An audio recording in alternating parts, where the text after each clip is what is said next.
Traveling all over Cape Cod, we visited another spectacular restaurant on 6A in Dennis, Massachusetts. And if you haven't been to this quaint, rustic old captain's house, then you're certainly missing out. We met with owners David and Peter Troutman, who gave us an inside look to the amazing appetizers, entrees, and desserts prepared by their award-winning Chef Jan of 25 years. Come with Chef Secrets as we visit the outstanding Scargo Cafe.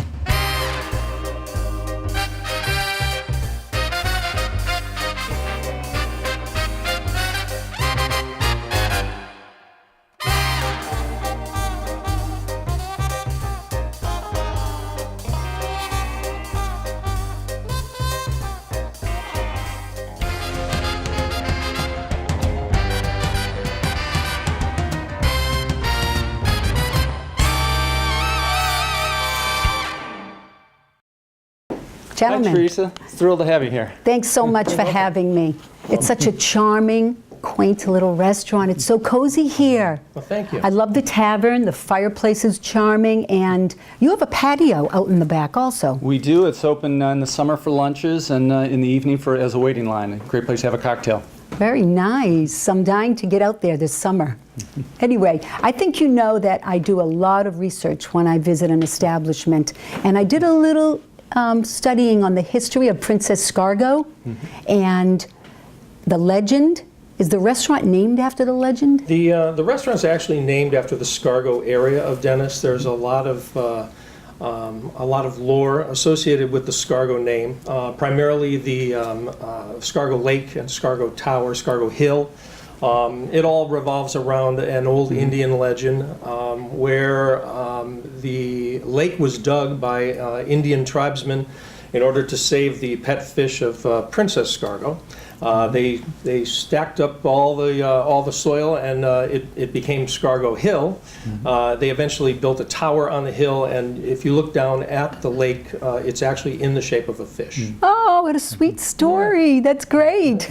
It's such a calming... The legend is actually on our website.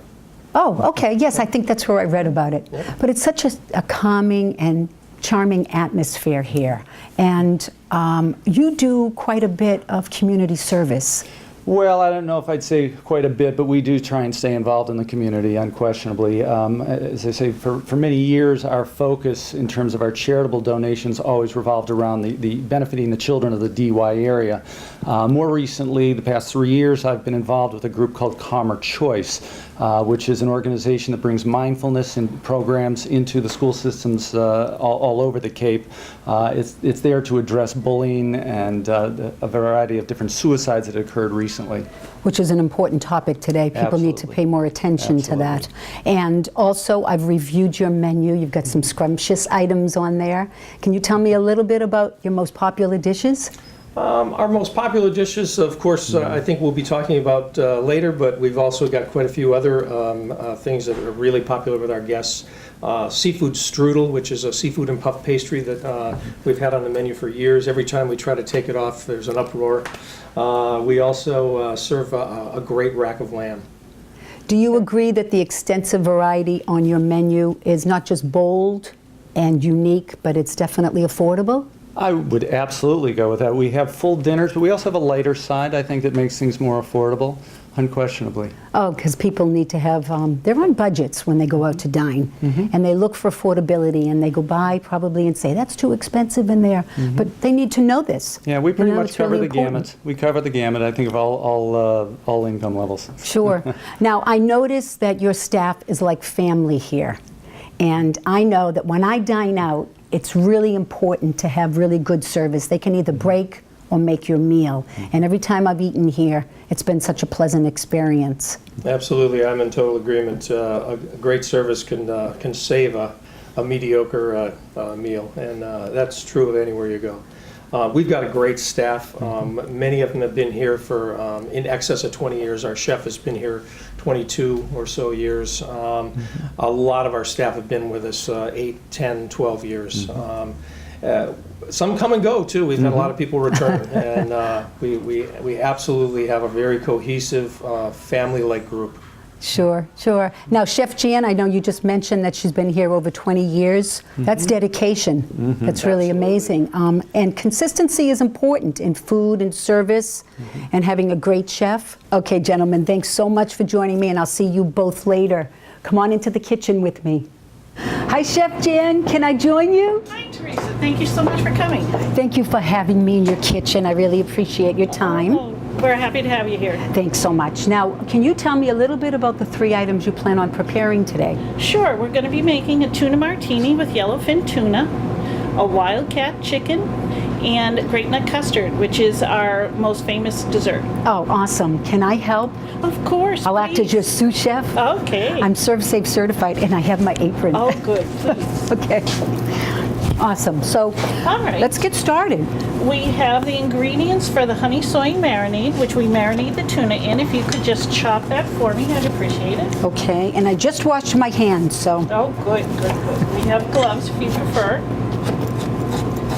We're actually going to start with soy sauce, 2 ounces, sesame oil, 2 ounces, an ounce of orange juice. You can put that in there. That's a tablespoon of pickled ginger. Pickled ginger and wasabi, are they very spicy? Wasabi is, pickled ginger isn't. And if someone wanted to substitute any of this, what can they substitute some of it with? You could take out the pickled ginger and use either dried ginger or regular ginger, fresh ginger that isn't pickled if Sure. you don't like the vinegar. As far as the other ingredients, it wouldn't taste the same if you substituted anything. So I would keep with those. Okay. We have an ounce of fresh honey.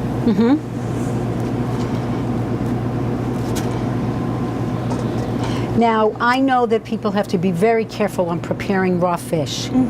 So what's the most important aspect that they need to look out for? Well, fresh tuna actually, sashimi tuna comes frozen, so you want to make sure that you're thawing it correctly, and just make sure it's cold, refrigerated all the time.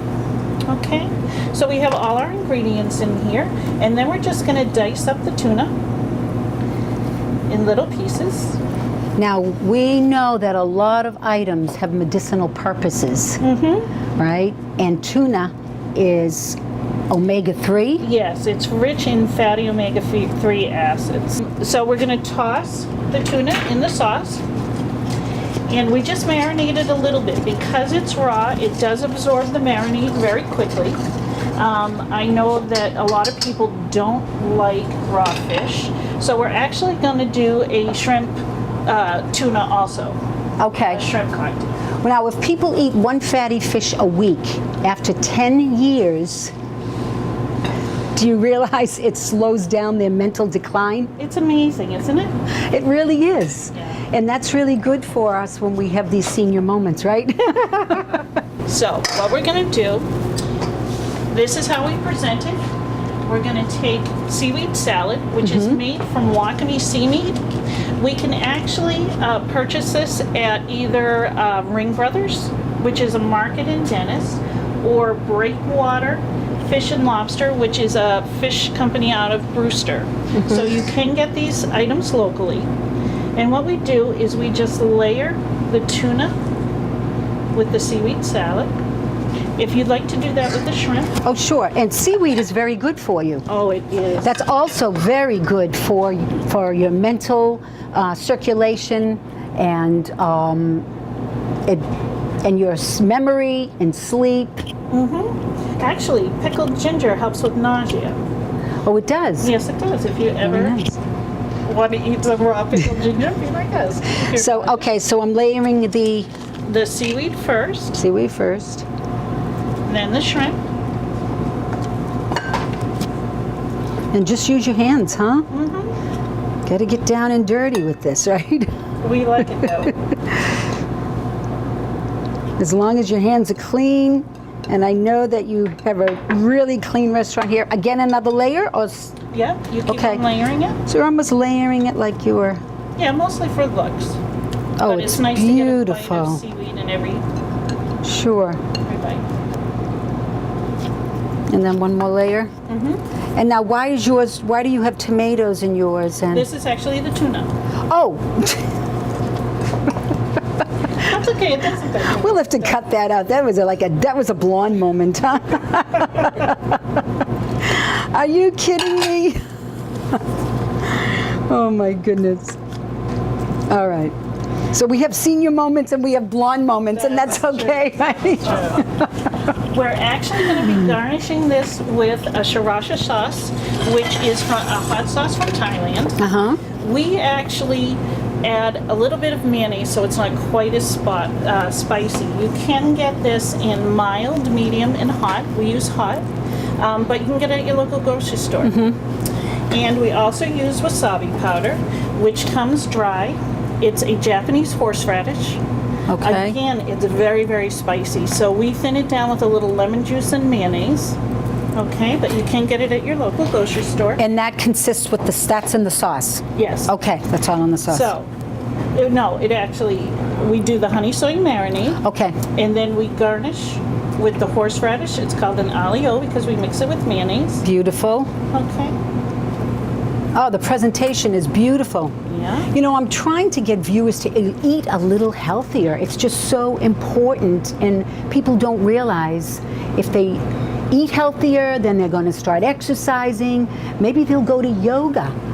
You know, anything for the body. If they did one healthy thing for themselves, I think a day, they'd be really happy. I take yoga, and my instructor, Missy White, puts you in these positions that unbelievable. You feel great when you leave there. So anyway, let's get back to So the you're going to garnish salad. Okay, we're going to garnish with the sriracha Okay. sauce and the horseradish mayonnaise. And then we just add a little pickled ginger on top. oh, this is so pretty. Gorgeous colors. Yep. A little bit of sesame seeds for crunch. Lovely. Now, is this a very popular dish? Yes, it is. It's very popular, especially in the summertime. But even this year, people just love sushi and raw tuna. Sure. So, and we garnish it with chopsticks Oh, and a little bit of pickled ginger. a little bit of pickled ginger. Okay, so again, if someone doesn't like raw tuna, they can substitute with shrimp Or scallops. Or scallops. And that's pretty affordable. And they can also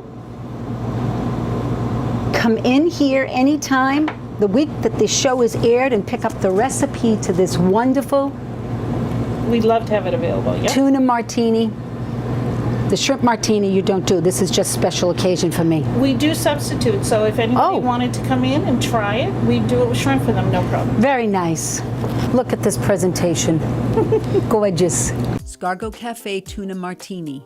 1 filet sashimi, grade fresh raw tuna. 1 tablespoon of seaweed salad. 1 tablespoon of sriracha sauce. 1 tablespoon of wasabi. 1 teaspoon of mayonnaise. 3 slices of pickled ginger. Honey soy marinade. 1 tablespoon of honey, 1 cup of soy sauce, 1/4 cup of pineapple juice, 1/4 cup of orange juice, 3 cloves of chopped garlic, 1 tablespoon of sesame oil, 1/4 cup of shallots chopped, 1 teaspoon of ginger chopped, 1/4 cup of parsley. Preparation. Tuna is cut into 1/4 half-inch cubes and tossed in marinade and placed in martini glass. Wasabi and sriracha are each blended separately with mayo to create orange and green spiced aioli. Drizzle tuna decoratively with sauces. Top with a pinch of seaweed salad and pickled ginger. Serve with chopsticks. Okay, so Jan, this dish is your famous Scargo Wildcat chicken. Yes, it is. And we start with white chicken meat. We actually trim it and take off all the fat and sinew. And then we want to just cut it in nice tenderloin pieces, And which we're going to saute. And I'll cut your mushrooms, Yeah, slice just in these up. slices. We also use Italian sausage in this. Now, at home you can bake it. We actually steam it But if you're gonna bake it, probably 375 for about 20 minutes. You want it cooked through because we're just adding it to the dish. So you want everything already cooked. We're just gonna slice it in 6 slices on the bias. Okay. Which means at an angle. It just gives a little bit nicer presentation to the food. Now, if someone doesn't like chicken, who doesn't like chicken? It's loaded That's with true. protein, excellent for the muscles, especially when you turn 40. You need those muscles, right? Like us. What can they substitute it with? You could substitute it with maybe meat, but it just wouldn't taste the same. What about a Really? veal? It's more Yeah. expensive. Chicken Yeah, is the it most is. affordable for the viewers, Right, correct? it is. Okay. And then sausage? Italian sausage, sweet. And if someone doesn't like sausage, can they eliminate that Yes, dish? They can definitely eliminate just it. keep it out of the dish. Okay. We have a lot of customers who come in and will order it without the sausage. Very nice. Okay, so we're gonna take this chicken and we're just gonna flour it lightly. And what we do is we just take the nice butter off the top.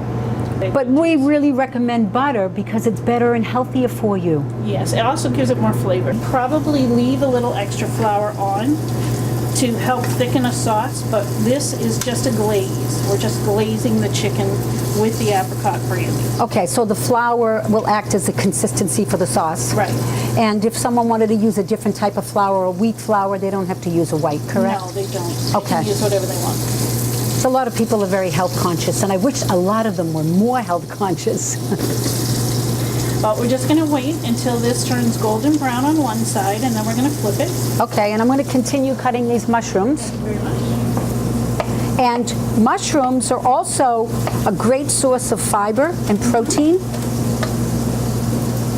that I'm sure a lot of people didn't know. Okay, we got our mushrooms going.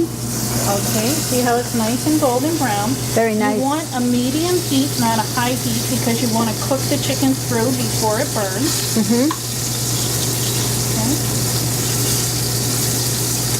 And again, this takes all of about 5 minutes. 5 minutes to cook. A great quick dish. It is. It's very easy to make. And the viewers, the week the show is aired, the viewers can come down and pick up a copy of this recipe.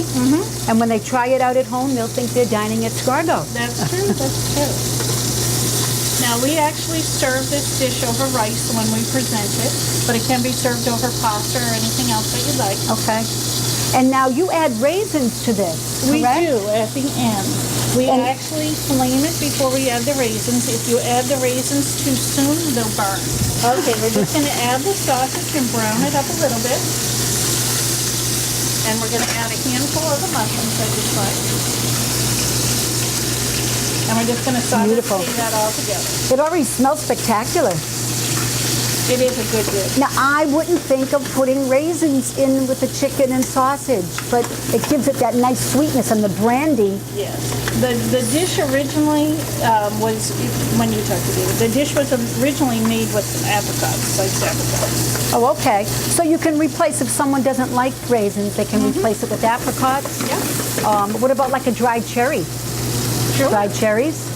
That's a great idea. Although you're putting apricot brandy in, so Okay. you kind of have to go with the flow. Now, what if someone wanted to use a cherry brandy Yeah. and You could do do anything. cherries so they can substitute that way? Some people don't like certain flavors, so it Yeah. would be nice to give them other ideas for substitutions, but raisins and apricots are nice together. Yeah. Very So cool. our chicken is totally cooked, our sausage is brown, and our mushrooms are sauteed. When you pour the apricot brandy, of course it's flammable, so you Okay. want to pour it away from the stove. Never take the bottle and pour it over the